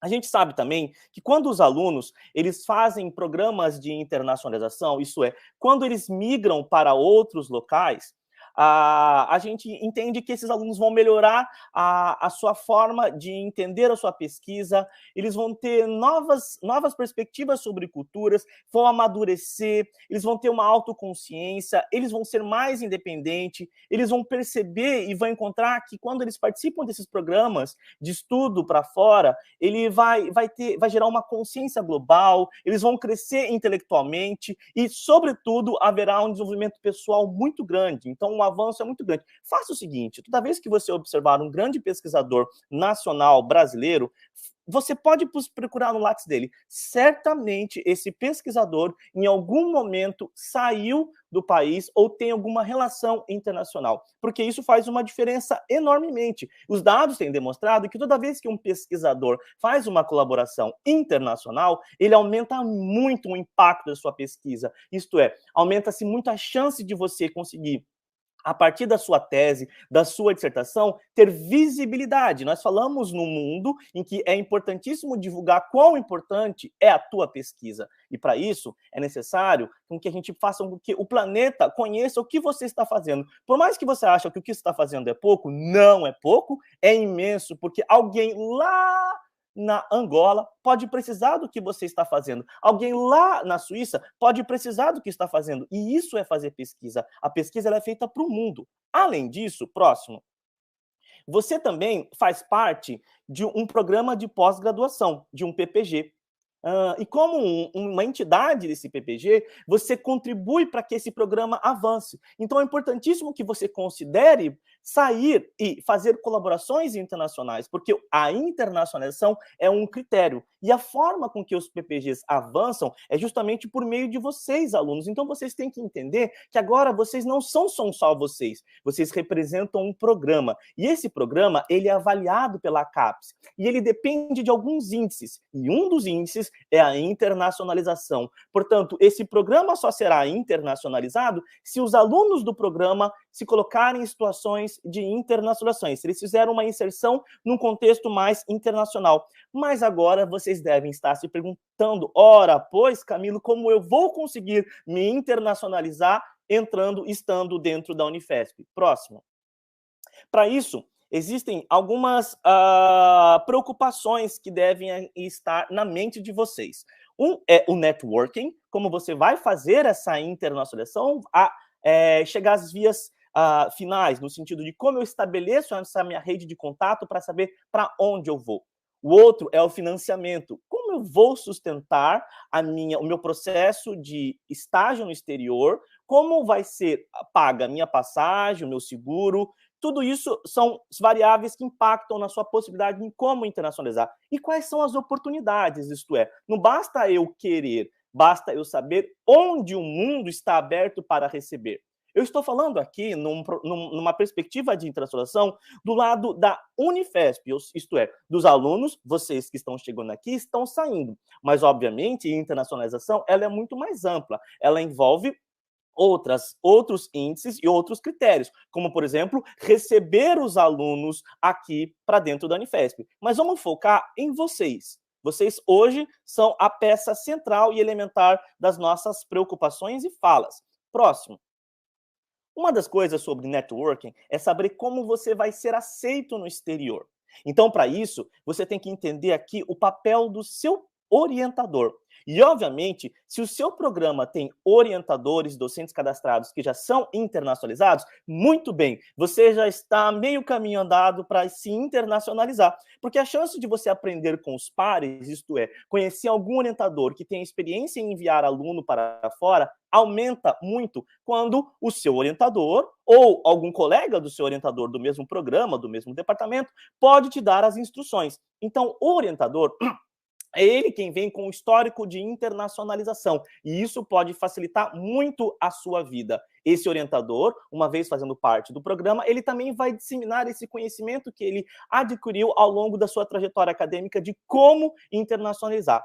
É muito importante pensar que se você quer ser aceito no exterior, você sim precisa ter um bom desempenho acadêmico. Porque dependendo das vias que você vai adquirir para poder fazer a sua internação, as suas notas podem ser importantes. Os papers que você publicar podem ser importantes. Tudo isso pode ser decisivo. Então, você precisa ser um aluno muito dedicado na pós-graduação para você ter desempenho acadêmico suficiente para poder conseguir, por exemplo, uma oportunidade de bolsa. Além disso, o esforço individual. Não acredite que vão chegar, ou o coordenador do seu programa vai chegar para você e vai falar, olha, você quer ir para onde, quando e como? Não, isso provavelmente não vai acontecer, até porque nós temos muitas outras atividades para se preocupar. Porém, o teu orientador e o seu esforço individual, eles são determinísticos para o seu sucesso de internacionalização. Então, se você quer, a primeira motivação tem que ser intrínseca, o seu desejo, a sua vontade de sair do país e fazer uma pesquisa no exterior. Mas aí começa a bater na nossa preocupação, como eu vou fazer isso? Próximo. Então, nós vamos pensar que o financiamento é algo fundamental. Nós temos algumas oportunidades de financiamento. Você vai pensar nas oportunidades de financiamento internacionais e nas oportunidades de financiamentos nacionais. Felizmente, a Unifesp, por mais que as vacas estejam magras nesses períodos tenebrosos, a Unifesp tem programas excelentes para gerar internacionalização. Nós temos aqui programas fundamentais, como o programa de doutorado sanduíche no exterior, e também temos um PRINT, que é um privilégio para pouquíssimas universidades no nosso país, e a Unifesp é uma recipiente de PRINT. Portanto, você tem a chance de fazer a transação e receber uma bolsa pelo PRINT da Unifesp. Mas nós também temos oportunidades internacionais. Significa que você pode, então, angariar um financiamento para uma agência de fomento à pesquisa internacional, e isso é possível. Você também deve se fazer a pergunta, qual tipo de bolsa e qual momento, assim, seria um pouco melhor? Seria período curto ou período longo? Tudo isso vai depender de qual estágio você está na sua pesquisa e o que você precisa fazer lá fora. Quando você pensa em bolsa, muitas vezes algumas bolsas são direcionadas para um projeto específico, mas algumas delas são muito mais ligadas à sua tese, sua dissertação e o que você precisa fazer. Como, por exemplo, eu preciso visitar aqui uma instituição porque nela tem uma técnica altamente específica que vai fazer com que a minha pesquisa atinja níveis muito mais impactantes. Portanto, você vai acabar indo para o exterior para aprender essa técnica, para aprender e conviver com esse laboratório, para ter uma nova visão sobre aquela tua linha de pesquisa. Próximo. Quando eu penso, então, em agências de fomento, como eu bem disse, nós temos as nacionais, nós temos aqui um deleite para a vida de um pós-graduando, que é a oportunidade de ter uma FAPESP, que não acontece em outros programas, portanto, uma vantagem de você estar hoje na Unifesp é porque você está no estado de São Paulo e você tem chances de obter uma bolsa FAPESP. Com essa bolsa FAPESP, você já pode pleitear também uma bolsa que nós chamamos de bolsa BEP. Essa bolsa BEP é uma bolsa de estágio de pesquisa no exterior. Eu tive uma bolsa BEP e eu posso dizer que você vai ser um pesquisador muito feliz com uma BEP no seu bolso. Por quê? Porque você vai ter auxílio instalação, você vai ter seguro-saúde, você vai ter reserva técnica, você vai ter todos os benefícios altamente competitivos com bolsas internacionais, mas isso financiado pela FAPESP. Você pode pedir essa bolsa BEP desde o início na sua aplicação para a bolsa regular no país, quanto ao longo do seu processo. Além disso, nós já tivemos em outros momentos o Ciências Sem Fronteiras, que hoje não está mais vigente e vamos rezar para que ele volte em algum momento. Porém, como eu disse, através da CAPES e do CNPq, existem algumas oportunidades. Uma delas é o programa de doutorado sanduíche no exterior, que inclusive está com o edital aberto para a Unifesp. Então você tem chances, se você está no doutorado, de sair com uma bolsa financiada pela CAPES, onde você vai ter a chance de visitar um laboratório por até 12 meses. Existem alguns requisitos e fiquem atentos, então, nas informações que são passadas pela coordenadoria do seu programa sobre o PDSE. Porém, se o seu programa faz parte dos 36 programas seletos que compõem o PRINT Unifesp, você também tem chance de pedir bolsas do tipo PRINT, que é o Programa Internacionalização Institucional promovido pela CAPES. Lá nós temos uma diversidade enorme de bolsas, onde vocês podem aplicar para uma quantidade já delimitada de países e de instituições colaboradoras, em que você pode conversar com os temas, ou seja, esse PRINT tem alguns temas específicos, esses temas eles têm algumas áreas que são de concentração, e a partir daí você verifica se o seu projeto se enquadra dentro dessas áreas de concentração e tenta aplicar para uma bolsa de internacionalização e você fazer a sua viagem para o exterior e a sua pesquisa lá. E nós temos também a nossa agências de fomentos internacionais. Então, não pense que precisa ser só a nacional. Você pode buscar e aplicar lá na Fulbright, que oferece bolsas para brasileiros. Muitas vezes tem editais específicos para brasileiro. No Canadá, a gente tem a ELAP. Eu fui um recipiente da ELAP, então eu recebi uma bolsa canadense. Nós temos a MITAX também do Canadá. E na Europa, a gente tem uma parceria extremamente importante com as Santander Universidades. Então, a gente tem várias bolsas ibero-americanas oferecidas pela Santander. Nós temos o programa Erasmus Mundus, que oferece uma quantidade grande de bolsas para editais específicos para a América Latina. Então, precisa você ficar antenado nas oportunidades de bolsa. Mas agora, para onde eu vou? Próximo.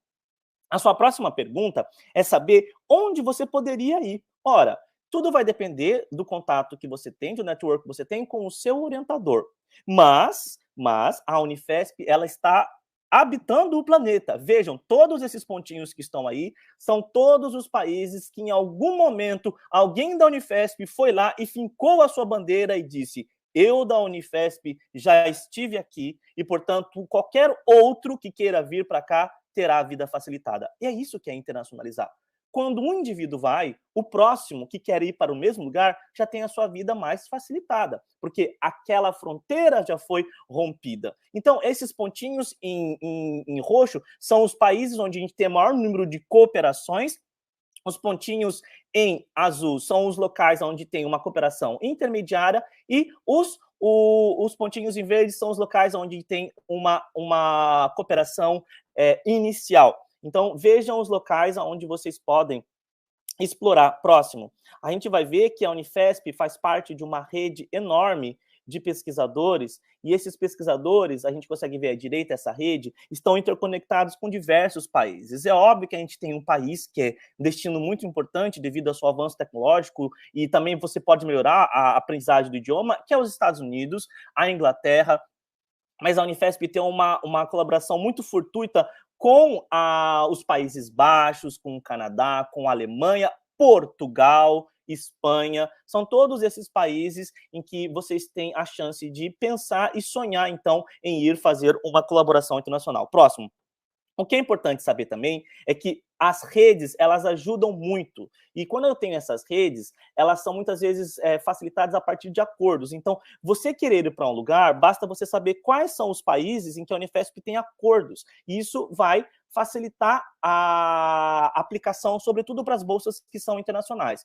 Nós temos algumas redes em que a Unifesp fazem parte, como, por exemplo, a Associação de Universidade do Grupo do Montevidéu, sobretudo para aqueles que são da área das sociais, das humanidades, são áreas muito importantes com essa abrangência de pesquisa na América Latina, sobretudo na América do Sul. Isso, o Grupo Montevidéu, que a Unifesp faz parte, dá suporte. Nós temos o grupo que é o grupo de universidades brasileiras, antigo Grupo Coimbra, que oferece muitas oportunidades, então fiquem atentos nos e-mails de vocês, a gente está constantemente mandando oportunidades do GCBU, tá bom?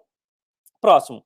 E é importante, na hora de pensar em convênios, verificar que a SRI tem esse papel elementar em estabelecer o contato e formalizar esse contato a partir da escrita e da assinatura de um acordo de convênio. Então, nós temos os convênios acordo técnico-científico, nós temos os termos de compromisso, que são mais simples, e nós temos acordos gerais de cooperação. Todos esses podem ser verificados aí na página da Unifesp, na reitoria, na ProAdmin, nos documentos e na página aí dos convênios. Lá você consegue saber todos os convênios que estão assinados já pela Unifesp. Próximo. Mas algo que também decide onde você pode ir é o impacto daquela universidade.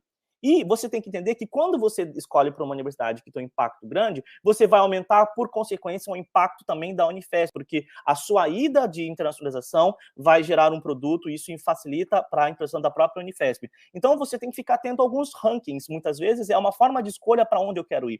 As universidades que estão mais bem colocadas, obviamente, são universidades que têm mais prestígio e, portanto, ela amplia bastante as suas chances de absorver e se apropriar desse prestígio. Então, você pode buscar por áreas, você pode ver qual é a área das universidades que tem maior destaque e tentar pleitear um pesquisador e ficar lá. Além disso, para onde você vai do ponto de vista para os muros além da universidade, também é um fator decisivo para decidir. Próximo. Como, por exemplo, nós temos várias cidades que elas são student-friendly, são cidades que são já preparadas, porque elas são cidades universitárias. A quantidade de alunos internacionais que chegam para essas cidades, ela é imensa, e, portanto, toda a infraestrutura da cidade é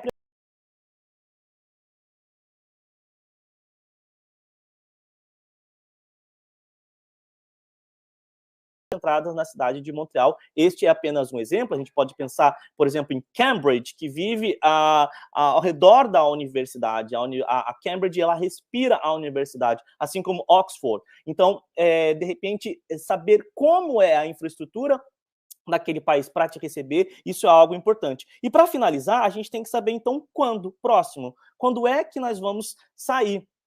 Isso é uma pergunta elementar e pode facilitar a sua vida. Próximo. Por quê? Porque quando eu penso em quando, eu tenho que lembrar de a documentação, ela vai demandar tempo, portanto, eu tenho que já me acelerar e já preparar a documentação, questões de visto, cartas de recomendação, cartas de aceite, é uma quantidade de documentos que a gente sempre precisa preparar para poder conseguir fazer esse nosso estágio no exterior. Os certificados de proficiência, muitos dos editais, eles exigem que os alunos apresentem uma certa proficiência em idioma, como, por exemplo, no TOEFL, no IELTS ou em algum outro ibero-americano, ou francês, como por exemplo, e muitos dos editais também exigem um tempo mínimo de 6 meses para o tempo para o seu período de defesa. Então, se você está no mestrado, já é momento, se você está ingressante do mestrado, já é momento de você já começar a pensar para onde eu vou, como eu vou, quando eu vou, porque você tem um período mais restrito, né, para poder fazer essa saída no mestrado. E se você está no doutorado, também já é importante refletir sobre se você pretende se internacionalizar. Próximo. Aqui, então, para a gente finalizar, eu gostaria de chamar novamente a atenção, entrem sempre no site da Secretaria de Relações Internacionais, ela quem vai fazer essa articulação entre a própria GPQ e as oportunidades, sobretudo para os alunos. Lá tem as informações de acordos que a gente possui, outros tipos de oportunidades, os seminários que a gente faz. Então, é um portal onde vocês precisam visitar com frequência para poder se inteirar sobre as questões de internacionalização. E, por final, próximo, a gente sabe que internacionalizar é adquirir uma cultura. Então, você vai viver, sim, o seu laboratório, a sua pesquisa, mas você vai para lá e você vai aprender novos costumes, você vai vivenciar, vai entender o clima, vai ter impactos no seu ritmo biológico, você vai ter que aprender a lidar com o custo de vida, a gerenciar o seu dinheiro, você vai ter questões sobre pontualidade, você vai ver que esse jeitinho brasileiro que a gente faz as coisas, ele não é tão operante em algumas situações. Enfim, existe uma quantidade de influências culturais impactantes na sua vida que faz você muito mais maduro após a sua experiência. Então, o conselho é sim, internacionalize-se.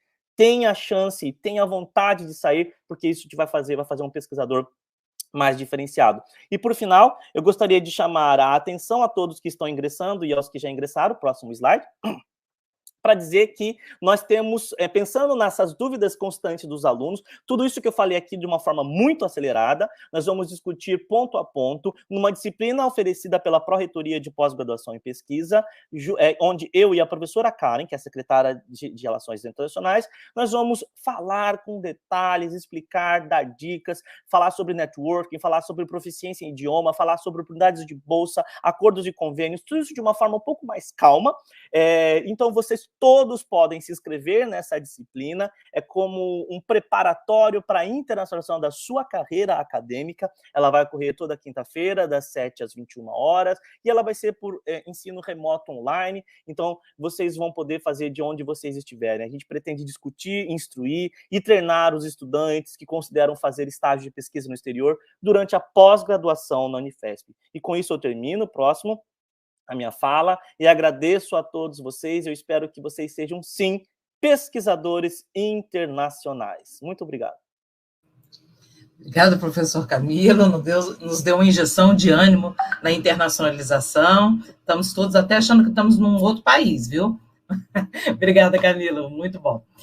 Gostaria de, para finalizar essa mesa, convidar o nosso coordenador de cientometria e gestão da informação, professor Ronaldo. Obrigada, Ronaldo. Bom, obrigado, professora Lia. Bom dia a todos.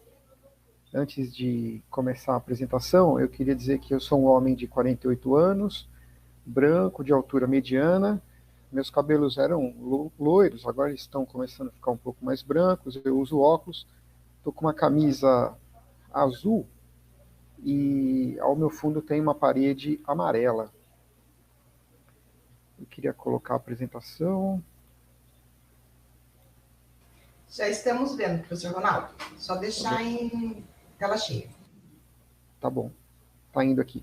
Bom, enquanto vai carregando o módulo apresentação, eu queria parabenizar toda a equipe da própria GPQ que organizou esse evento, né, especialmente o pessoal dos bastidores, que a gente nunca vê, mas que é indispensável para a gente conseguir fazer esse tipo de evento, e que o Fernando comentou, né, em algum dos seus últimos slides.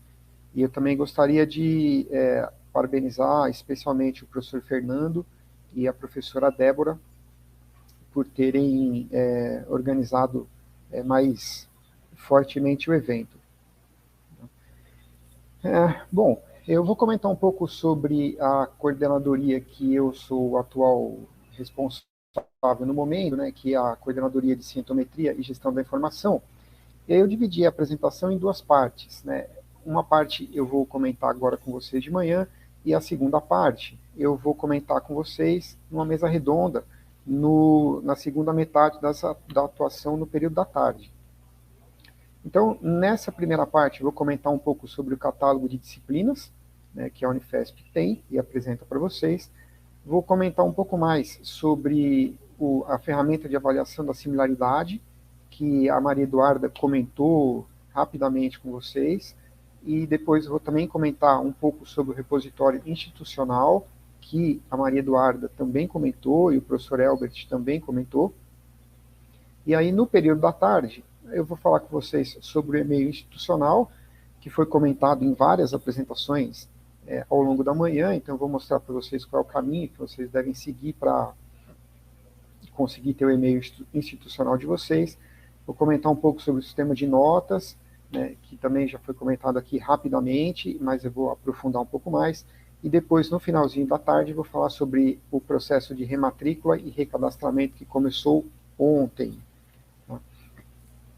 Então, antes de tudo, acho que é importante a gente lembrar que as atribuições da minha coordenação, elas são definidas pelo artigo 29, né, do regimento da Pró-Reitoria de Pós-Graduação e Pesquisa, aqui da Unifesp, né? Então, existe uma série de atribuições, né, que cabe a essa coordenação, como, por exemplo, promover o levantamento das atividades e indicadores de qualidade da pós-graduação e na pesquisa na instituição, né, e outras atribuições que são mais administrativas, digamos assim, né?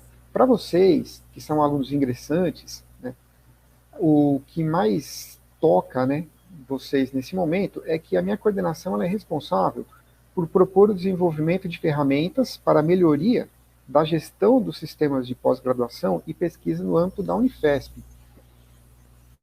Então, isso, né, para o português, passa pela minha coordenadoria, né, em conjunto com outras áreas da Unifesp, a criação, por exemplo, de sistemas como o sistema de matrículas e o sistema de notas, e outros sistemas que tem na instituição. Então, uma parte do que eu vou comentar com vocês impacta diretamente na vida de todos os pós-graduandos e todos os pesquisadores que a Unifesp tem, os pesquisadores cadastrados como alunos de pós-doutorado, né, como pesquisadores de pós-doutorado. Então, em muitos momentos vocês vão lembrar da minha coordenação com felicidade, porque algumas facilidades, né, foi essa coordenação que desenvolveu com o passar do tempo em gestões anteriores.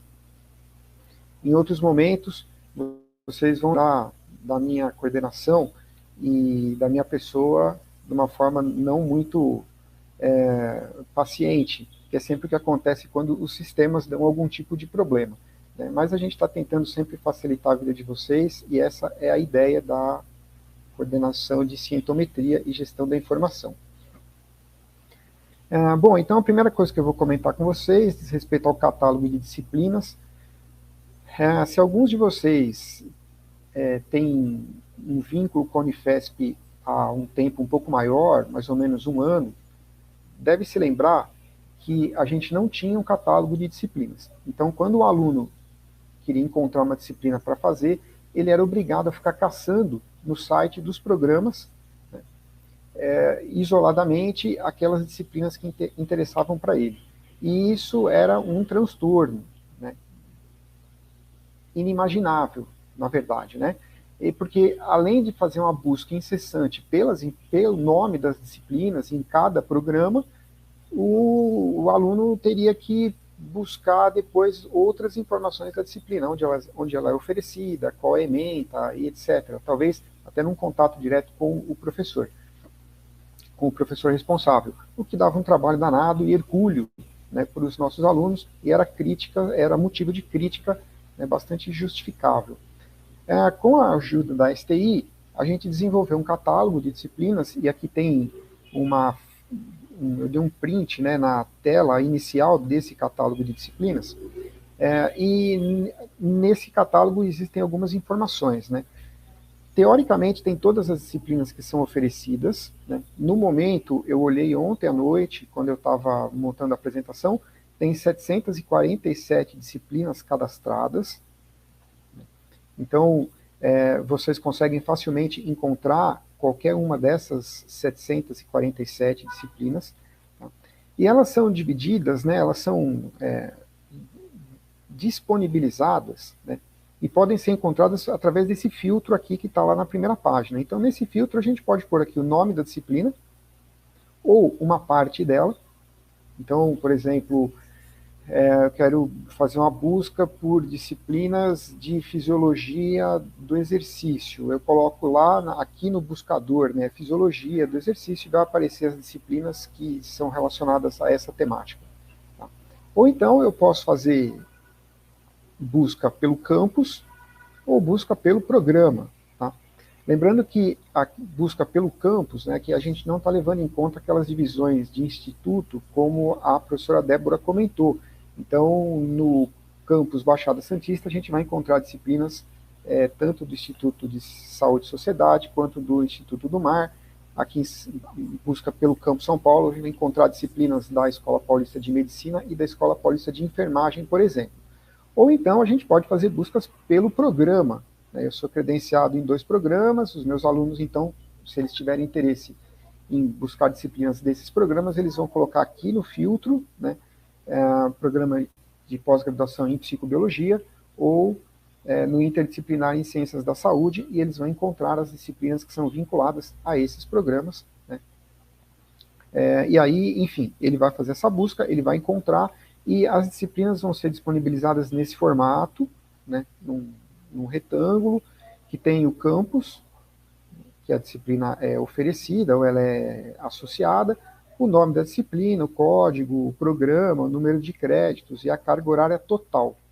Se a pessoa gostou do que ela viu e ela quer ter mais informações, ela vai clicar aqui nessa caixinha, né, de saiba mais, e outras informações vão aparecer, como, por exemplo, docente responsável, forma como a disciplina vai ser oferecida, dias da semana, horários do dia em que a disciplina acontece, ementa, bibliografia. Se a pessoa não gostou muito do título da disciplina ou da carga horária, do número de créditos, vale a pena também ela dar uma olhada, porque às vezes, né, as outras informações que elas vão encontrar aqui no catálogo são bastante convincentes para que ela faça aquela disciplina. Então, por exemplo, quem gostou da proposta do Camilo, daquela disciplina de internacionalização, já pode buscar aqui no nosso catálogo de disciplinas, que vai encontrar todas aquelas informações que o Camilo comentou, e mais algumas que ele não comentou na apresentação, mas que já está disponível aqui no catálogo. Vocês vão encontrar esse catálogo no site da própria GPQ, tá? Mas se vocês quiserem anotar aí para facilitar, é sti.unifesp.br/dpg. Então, vocês clicam lá e entram e têm acesso a esse catálogo de disciplinas. Tá? Vale a pena lembrar que é importante que vocês observem o catálogo periodicamente, porque esse número de disciplinas ele vai mudando, né, à medida que novas disciplinas vão sendo ofertadas e que outras disciplinas vão sendo encerradas. Então, esse número ele não é constante, ele é fixo. Então, o que a gente espera é que daqui a um tempo a gente tenha 800 disciplinas, e 900, e 1.000, e assim sucessivamente. Mas é claro que há períodos em que há menos disciplinas, por exemplo, em fevereiro, né, em dezembro, que são períodos que normalmente já não é oferecida, né, disciplinas, talvez esse número seja um pouco menor. Então, vocês precisam olhar periodicamente, até porque também tem disciplinas que não estão no catálogo no começo do semestre, mas ao longo do semestre é disponibilizado em função do calendário, tá, de oferta da disciplina. Muito bem. Bom, vou comentar um pouco com vocês sobre a avaliação de similaridade, que a Maria Eduarda já comentou com vocês. Então, como ela disse, a avaliação de similaridade é um item indispensável, né, para que vocês consigam defender a dissertação e a tese de vocês, né? Então, para o agendamento da defesa, né, é importante cumprir uma série de trâmites, né, burocráticos, que alguns a gente vai explicar aqui, a gente está explicando ao longo do dia de hoje, outros vocês vão ter dúvidas e vão tirar com a secretária dos programas de vocês. Tá? Tem que aprovar a banca, etc. Né? Tem que ter um trabalho escrito, que depende um pouco do programa, como que é esse trabalho, né? Mas existem regras gerais, claro, né? E um dos pré-requisitos é que o estudante entregue na secretaria a versão eletrônica do trabalho, né, para a defesa, juntamente com o relatório de similaridade. Tá? Que, como a Maria Eduarda comentou hoje mais cedo, a gente tem uma ferramenta, né, que é assinada pela Unifesp, que é o Turnitin, que, no entanto, existem outras também ferramentas, mas a Unifesp acaba oferecendo essa por uma opção institucional. A ideia da avaliação de similaridade não é punir o aluno, né? Então, nenhum docente, nenhum orientador e nenhum membro de banca vai ficar buscando a avaliação de similaridade para punição, né? A avaliação de similaridade ela é um recurso, né, para, inclusive, evitar punições, tendo em vista que, num primeiro momento, pode ser acusado algum tipo de condição estranha, né, que merece ser revista, inclusive antes de ser enviada para a banca. Então, o Turnitin ou as avaliações de similaridade têm um papel também educativo, pedagógico e preventivo, como eu comentei. Então, não deve ser nunca encarado como uma ação punitiva. Qual é o objetivo, então, da avaliação de similaridade? Primeiro, detecção e prevenção de plágio, como foi comentado anteriormente por várias dos que me antecederam. Tá? Semelhança entre textos apresentados, relacionados com documentos existentes na base dos sistemas e páginas da internet. Então, o Turnitin, ele, por exemplo, né, ele faz uma busca em sites da internet, e aí está incluso blogs, sites de sociedades acadêmicas e científicas internacionais, revistas que têm os seus trabalhos depositados no banco de dados do Turnitin, né, e outras bases, né, que podem conter informações, né, que são linkadas à página ao Turnitin. Então, artigos, teses, sites de agências de fomento, por exemplo, tá, estão dentre essas bases, né, que o Turnitin acaba utilizando. O Turnitin ele faz uma comparação entre diferentes idiomas, né, e outras ferramentas também de avaliação de similaridade. Então, se eu escrevo aqui, o meu aluno escreve a tese dele em doutorado, em português, mas se tiver um trecho copiado de uma tese escrita em alemão, ou japonês, ou inglês, a ferramenta vai acusar. Né? Da mesma forma que se eu tento fazer alguma alteração para mascarar o plágio, né, a cópia, o sistema também consegue detectar esse tipo de manobra, né, de tentativa de trapaça, porque a avaliação de similaridade, ela usa inclusive mecanismos de detecção, mecanismos forenses de detecção de plágio. O Turnitin é fácil de ser utilizado, ele é muito rápido, né, então em questão de alguns minutos ele já dá um relatório. Tá? Ele permite exclusão de trechos que não devem ser considerados plágio, como, por exemplo, agradecimentos, trechos da metodologia, que muitas vezes entre os trabalhos acabam sendo bastante similares, né? Então aí não caracteriza, né, plágio, e sim, é uma necessidade, né, do tipo de trabalho que é feito e da metodologia, da descrição metodológica. Aqui vale uma menção específica: o uso é ilimitado, né? Então a gente não tem nenhum tipo de limitação, né, do número de submissões, né? A gente pode submeter todos os trabalhos o máximo possível, e ele permite uma avaliação quantitativa e qualitativa, né, da análise que ele fez. Vale a pena lembrar que, apesar das recomendações da Unifesp aqui a avaliação de similaridade seja feita obrigatoriamente para a defesa da tese, essa é uma ferramenta que deve ser usada o tempo todo. Por exemplo, na confecção do projeto, antes de submissão ele para as agências de fomento, na redação de artigos científicos, né, antes de submissão para as revistas, por exemplo, né, e aí é que entra o caráter preventivo, para que evite, né, que a gente seja surpreendido com detecções indesejadas. Recentemente, eu neguei um projeto da FAPESP, porque quando eu coloquei no Turnitin, o projeto ele era cópia de um projeto anterior, né, que o mesmo orientador tinha enviado. Então, a gente tem que ter muita cautela, né, para evitar riscos que são desnecessários, como esse que eu comentei com vocês. Bom, como é que vocês podem saber mais da avaliação de similaridade e de como funciona o Turnitin? Bom, primeiro, existem páginas na Unifesp que trazem essas informações, né? Então, o Turnitin ele tem a página própria dele, para que os orientadores consigam acessar e submeter os projetos. A CRBU dá informações pelo e-mail crbu@unifesp.br. No nosso canal no YouTube, existe uma série de vídeos de todos os treinamentos que foram dados para todos os campi, né, a respeito do Turnitin. Então, se vocês entrarem aí depois quando acabar o nosso evento de hoje, vocês procurarem na nossa página, vocês vão encontrar, tem várias gravações, e é um treinamento curto e rápido e prático. Então, ali muitas questões vão sendo respondidas e muitas demonstrações vão sendo feitas. E também na página das bibliotecas da Unifesp, né, existem tutoriais em PDF, material escrito, tentando garantir que vocês consigam usar a ferramenta da melhor forma possível, vídeos, tá? E também o pessoal das bibliotecas das unidades universitárias de vocês podem ajudá-los, tá? Então, utilizem o Turnitin o máximo possível, tá? O tempo todo.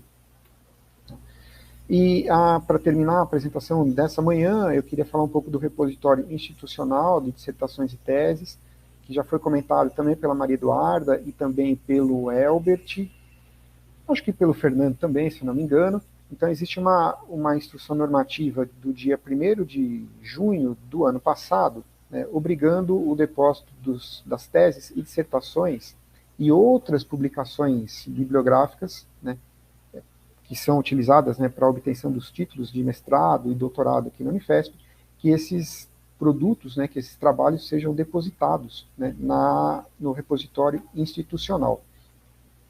Onde que entra, qual é o papel de vocês nessa história, tá? Vocês alunos, né? Que ninguém vai fazer isso agora, vai fazer quando for defender. Então, guardem essa informação, porque ainda vai demorar um tempo para ser utilizada. O início do processo de submissão da dissertação, da tese ou do produto do estudo de vocês é vocês que têm que fazer. Tá? Então, existe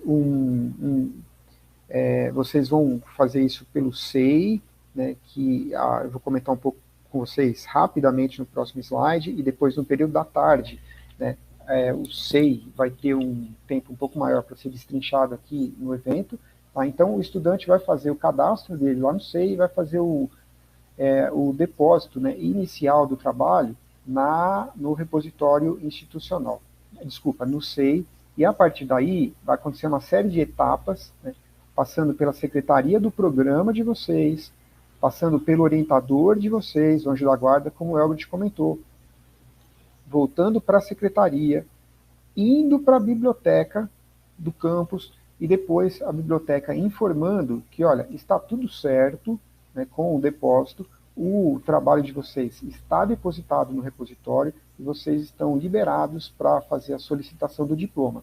Sem essa tramitação inicial que é feita por vocês não conseguem autorização para solicitar o diploma. Tá?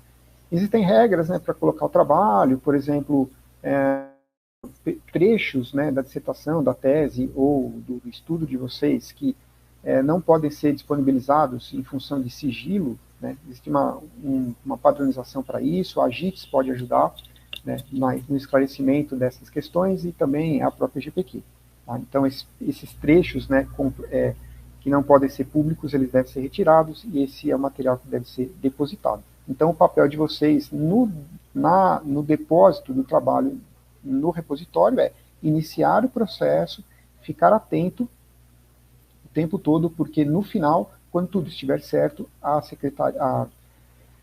a biblioteca e a secretaria vão informá-los, né, de que está tudo certo. Então, o papel de vocês é sempre no depósito do trabalho de vocês.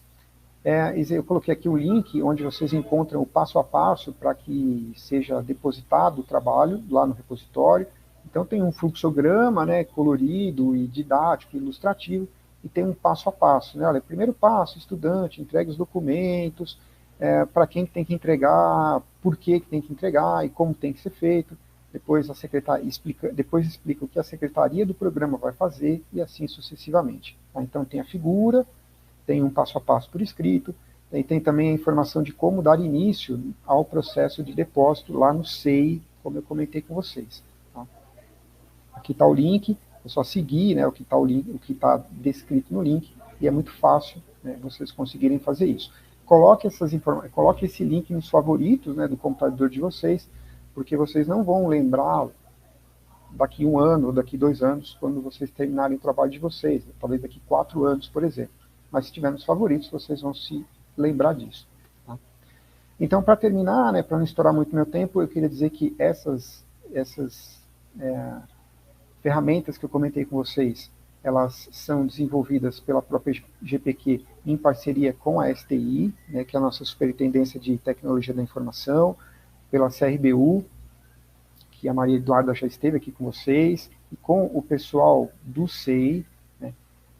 No período da tarde, a gente vai ter uma conversa com a STI, com o SEI, e eu também vou comentar um pouco mais de coisas com vocês. Tá? E lembrando que o pessoal da própria GPQ são aqueles que aparecem aqui, que falam com vocês, e aqueles que estão nos bastidores. Tá? E aí, por fim, eu queria deixar aqui meu e-mail, né? Se vocês tiverem dúvidas, eu queria lembrar a fala do Fernando, né? Vocês primeiro tentem tirar essas dúvidas com os que são mais próximos de vocês, então, primeiro os alunos mais antigos, mais experientes, depois os orientadores, depois as secretarias dos programas. Caso ninguém consiga resolver o problema de vocês, e vocês já procuraram muito no site da Unifesp e não conseguirem encontrar a solução do problema de vocês, vocês podem escrever que a gente tenta resolver. Tá? E por fim, eu deixar uma última mensagem, né, antes do almoço, que a gente deve defender a universidade pública, né, e vocês têm todas aquelas obrigações que o Elbert comentou na apresentação dele, e mais essa, né? Porque um país que não tem universidade pública é um país que, bom, primeiro, um país que não tem universidade, ele está condenado. No nosso caso, sem a universidade pública, né, a gente está condenado ao quadrado. Então, se nós quisermos ter visibilidade no mundo, ter alguma importância no mundo e termos sucesso profissional e acadêmico, isso passa pelas universidades públicas, passa por nós, então elas não podem ser atacadas como elas têm sido atacadas, e elas têm que ser, ao contrário, né, elas têm que ser muito incentivadas. Então, por enquanto é isso, eu queria agradecer a atenção de vocês, e no período da tarde a gente conversa novamente.